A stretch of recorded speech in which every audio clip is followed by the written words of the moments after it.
जूनागढ़ और सौराष्ट्र में नकली दूध बनाने वाले दूध माफियाओं के खिलाफ जिला कांग्रेस समिति की ओर से कलेक्टर को आवेदन पत्र दिया गया।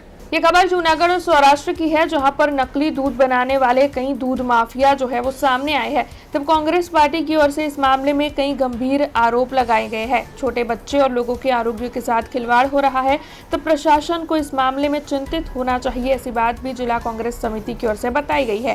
हाल ही में आपोदरा और खड़िया में जो दूध माफिया पकड़े गए हैं, उनके ऊपर तुरंत और सख्त कानूनी कार्रवाई करने की मांग भी जिला कांग्रेस समिति की ओर से साझा की गई है। तब इस मामले में जूनागढ़ की जिला कांग्रेस समिति की ओर से कलेक्टर को आवेदन पत्र दिया गया है। काले खडियामां एक दूध माफिया पकड़ाना અને પાછું એક જ દિવસમાં આમને છોડી મૂકવામાં આવે।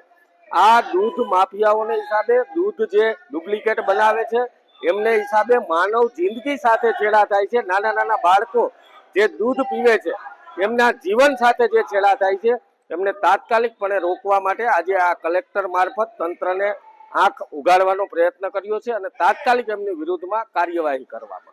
हमसे जुड़े रहने के लिए हमारे YouTube चैनल को सब्सक्राइब करें और नई वीडियो की नोटिफिकेशन के लिए बेल आइकॉन को दबाएं।